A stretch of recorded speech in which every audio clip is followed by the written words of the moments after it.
A graça e a paz do nosso Senhor Jesus Cristo. Seja muito bem-vindo, seja muito bem-vinda ao nosso canal. Que bom ter você por aqui. Estamos hoje na nossa última aula dessa série de estudos, A Coragem de Confessar, um comentário sobre a Confissão de Fé de Westminster, que começamos lá em outubro. Encerramos também com esse módulo a nossa Escola Bíblica de 2021. Voltamos agora no ano que vem.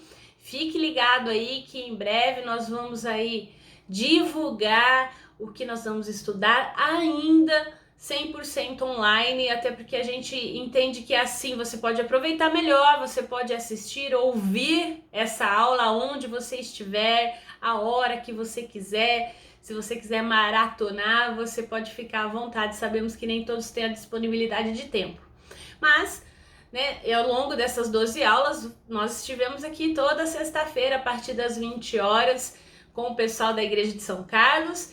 E aí, no meio do caminho, o pessoal da IPI de Araraquara esteve também conosco. Agradecemos vocês, todos os nossos irmãos e irmãs queridos em Cristo.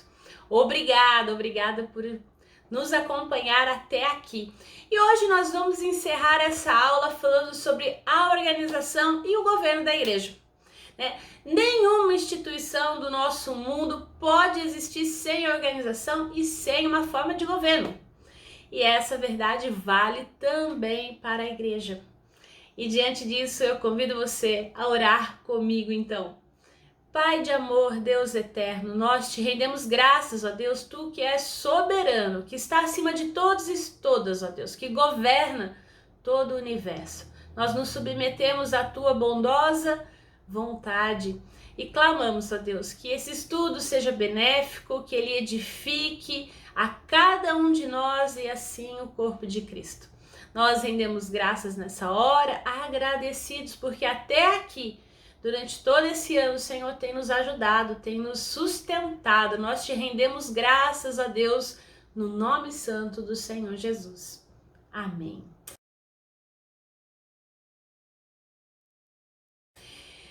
E quando a gente pensa então em governo, ninguém pode fazer o que bem entende. A gente bem que gostaria às vezes, mas o fato é que nenhum de nós está acima das leis. Então existe governo, existe uma certa ordem instituída dentro desse caos que a gente vive. Apesar do caos, existe alguma ordem, ou a tentativa de.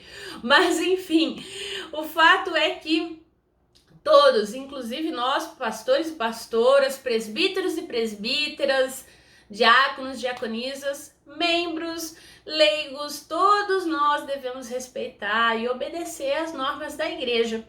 E nessa aula, então, nós vamos tratar sobre a organização e o governo da igreja. A Confissão de Fé de Westminster, ela dedica 2 capítulos, o 30 e o 31, para falar sobre isso.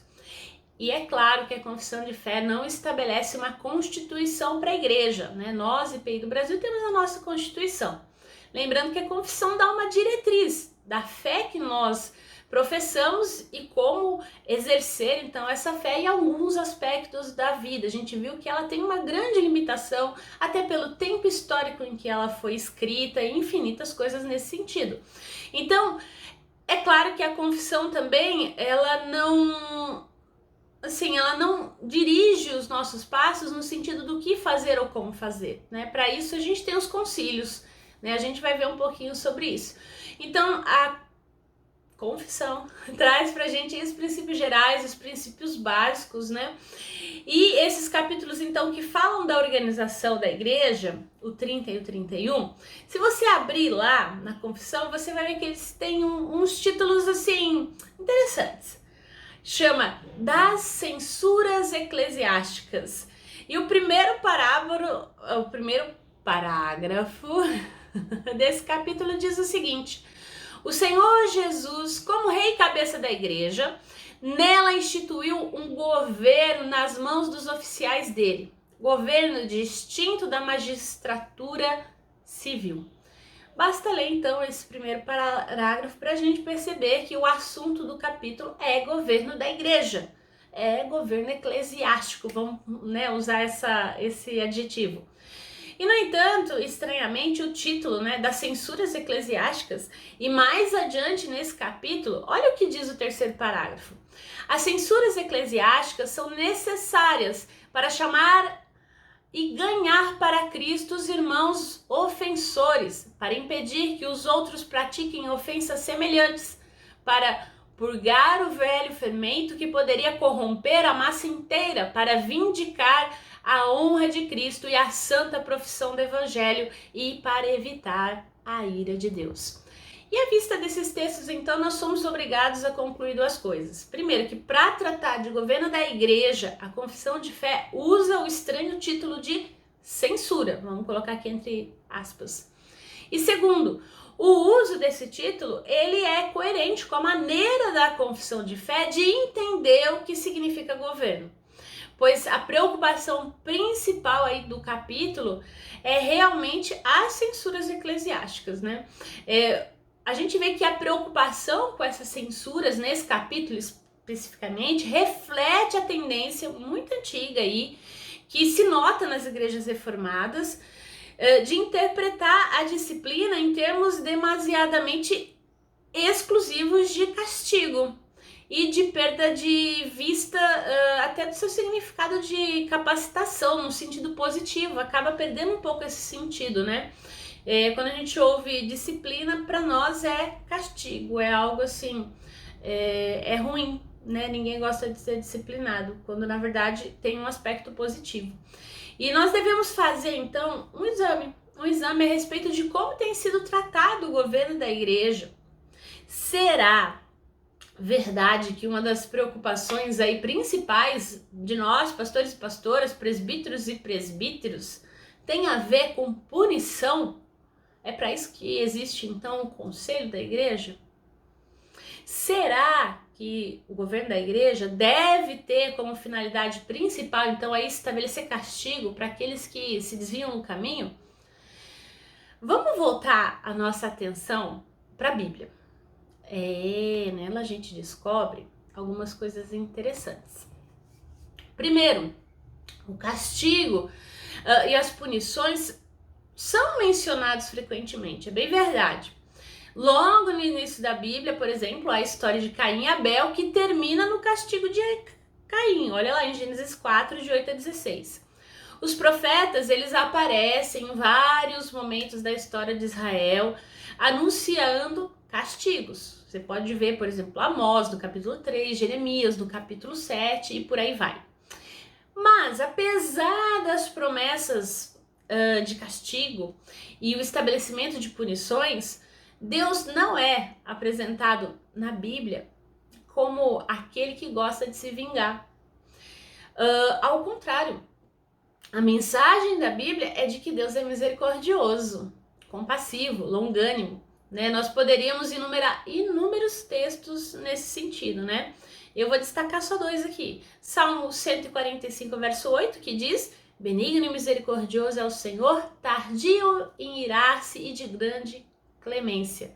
E Jonas 4, 2, Eu sabia que és Deus que tem compaixão e misericórdia, sabia que é sempre paciente e bondoso e que está sempre pronto a mudar de ideia e não castigar.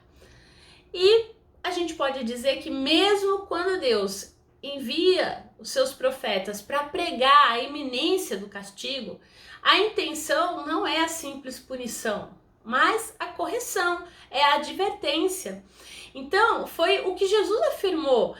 Olha lá Mateus 23, 37. Jerusalém, Jerusalém, que mata os profetas e apedreja os mensageiros de Deus. Quantas vezes eu quis abraçar todo o seu povo, assim como a galinha junta os seus pintinhos debaixo das suas asas, mas você não quis. A gente deve, portanto, afirmar que esse mesmo espírito tem de existir no governo da igreja. E as censuras, elas são importantes, elas são necessárias, mas o exercício do governo na igreja não deve ser sinônimo de aplicação de castigo. Não dá para ser assim.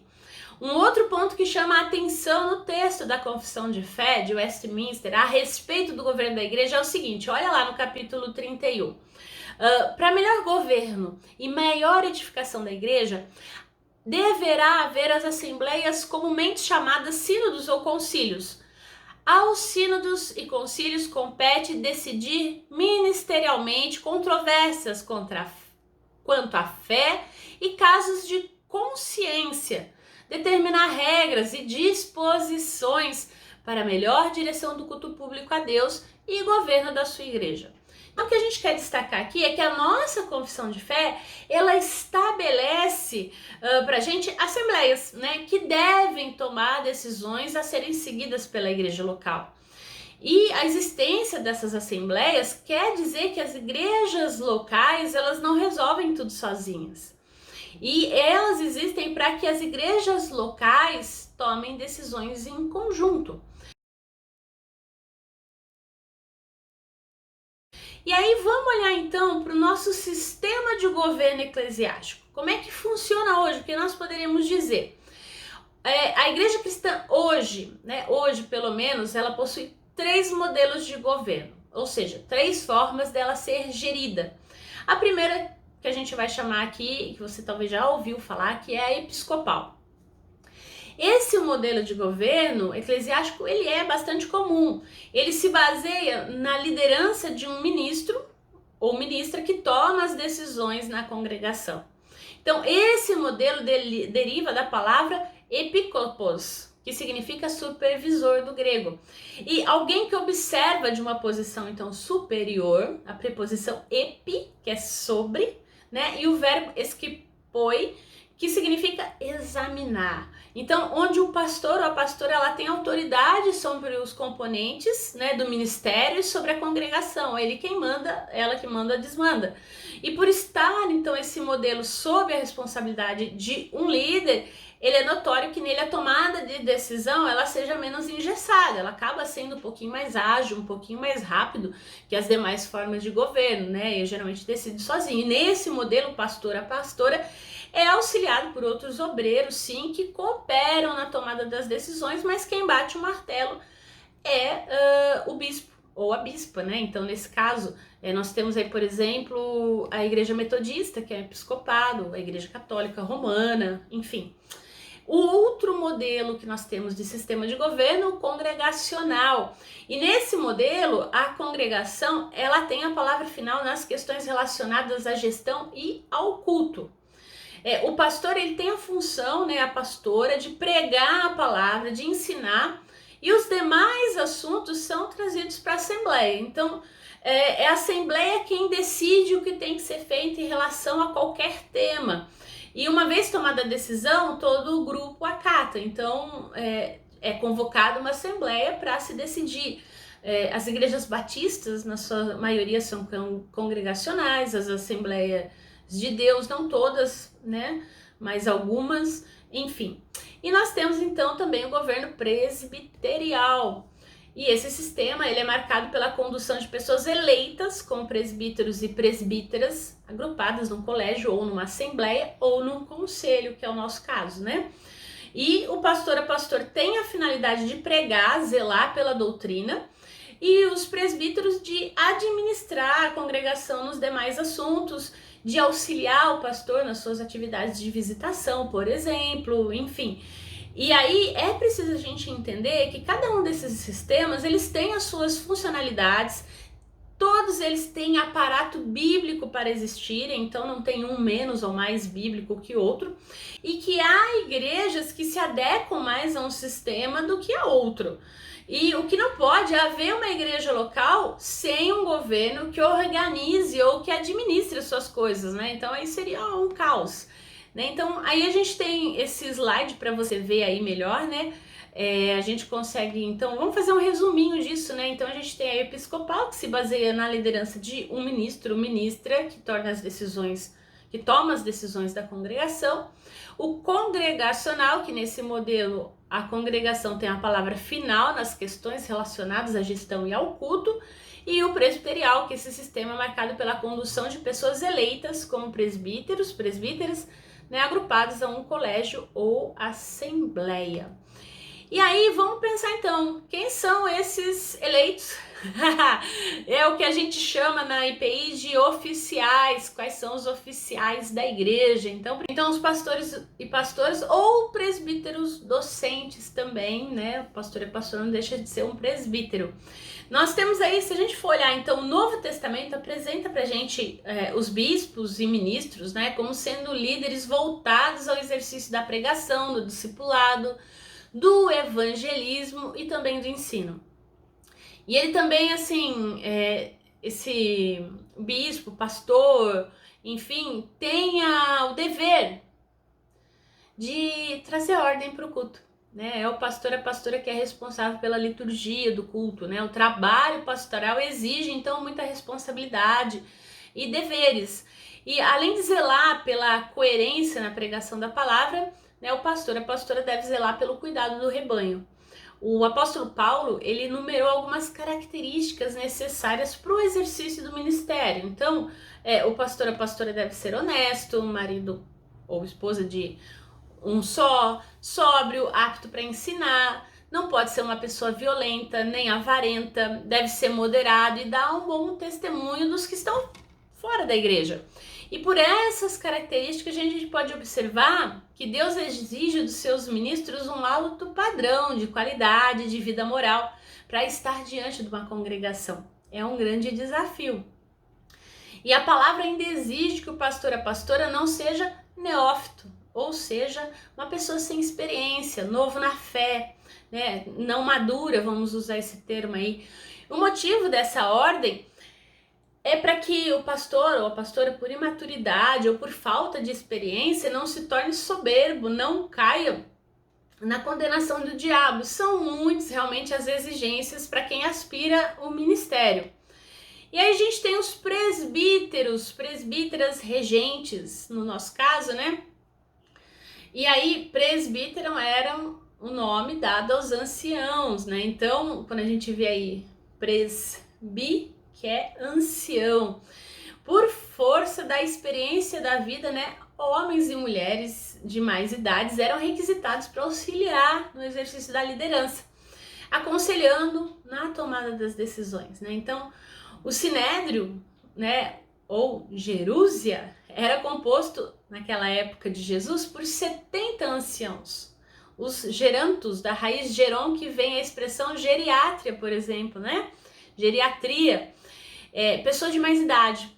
Então, a palavra grega referente ao conselho de presbíteros é presbiterion, ou presbitério, que traz a ideia de um grupo, né, de homens maduros, experimentados. Então essa é a ideia do presbítero, alguém experimentado, experimentada na fé, que traz aí, representa a igreja, ajuda a administrar. E nós temos também então os oficiais diáconos ou diaconisas.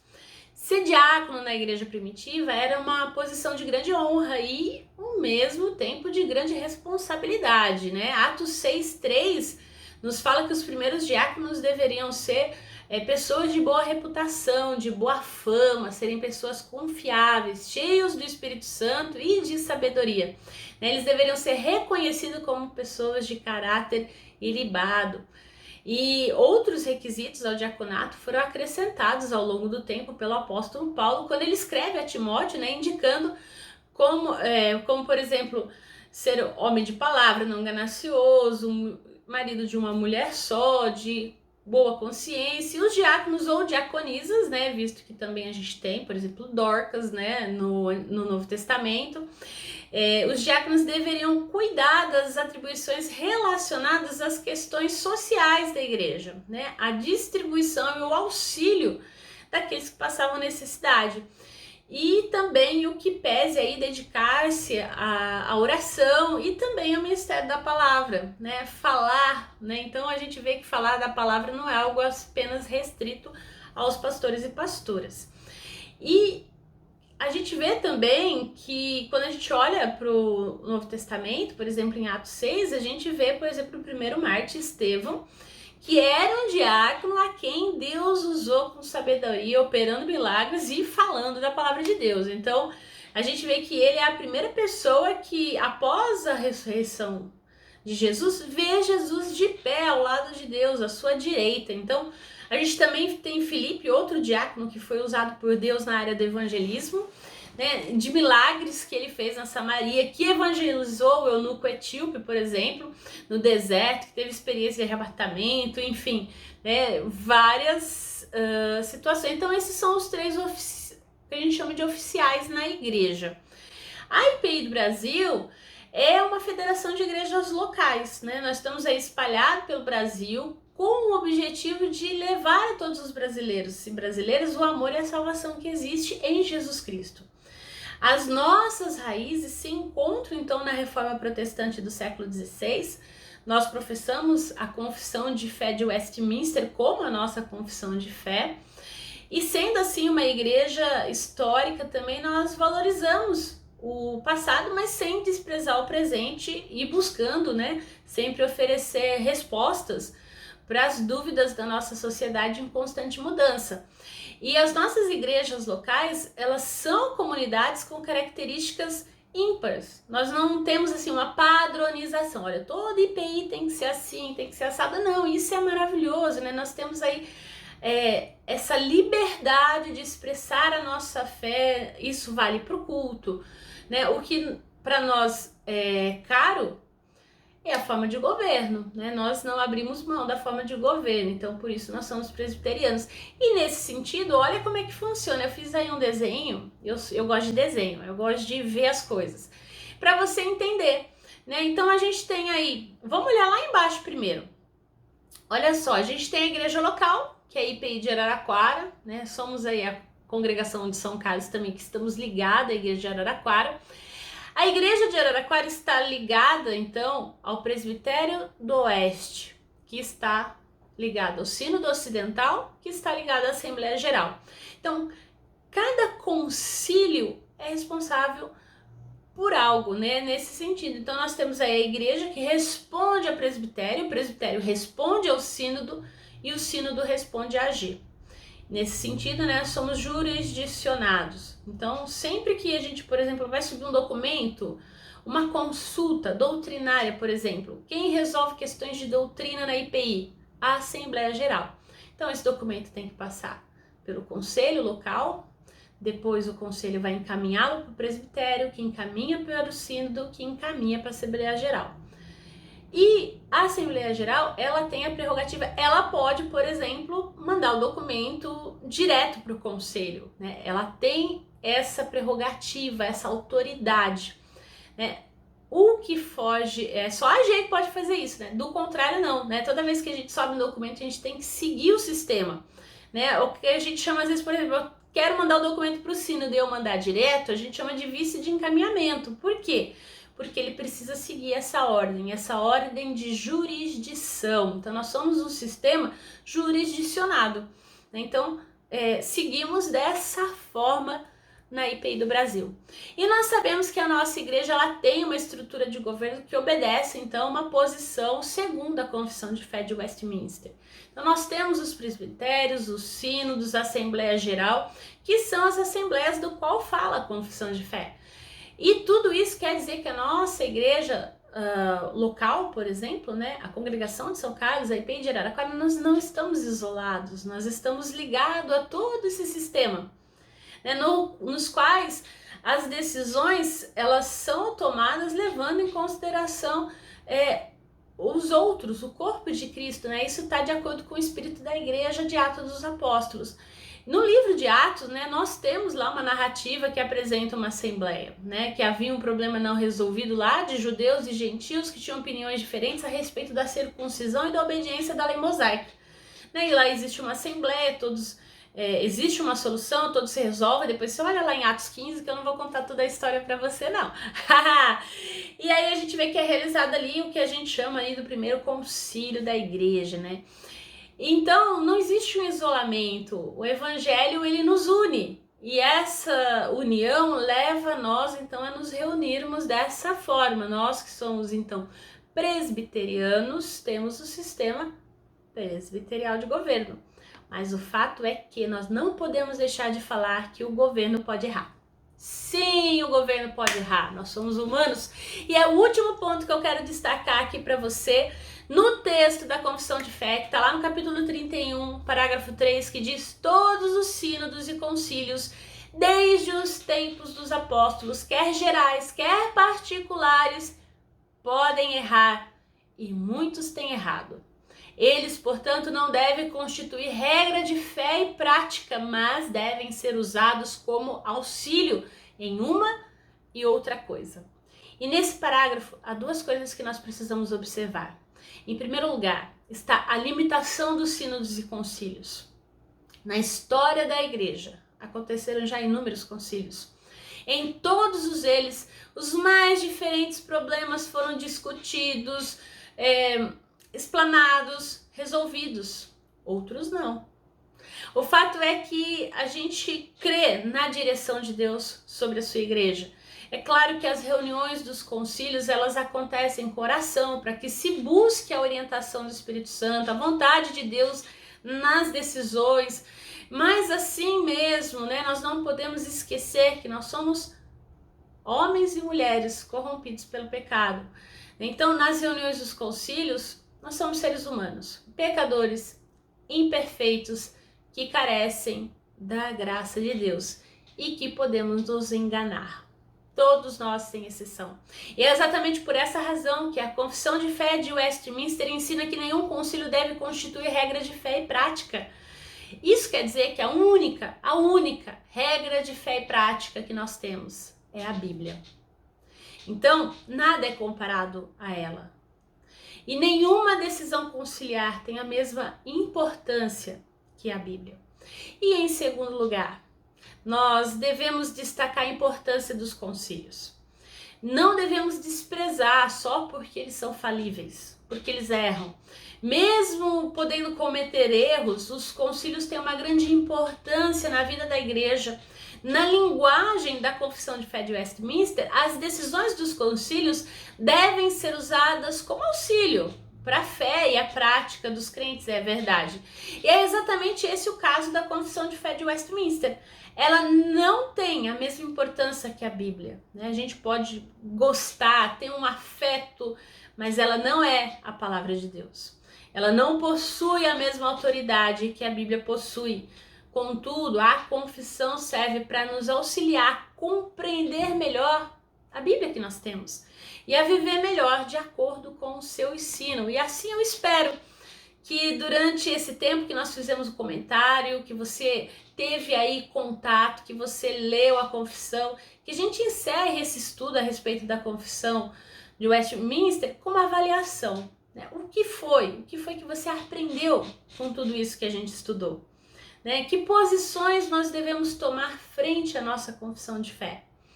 E por fim, a nossa esperança é de que depois dessa exposição, focalizando os vários aspectos da nossa doutrina, você tenha a condição de responder sozinho essas perguntas.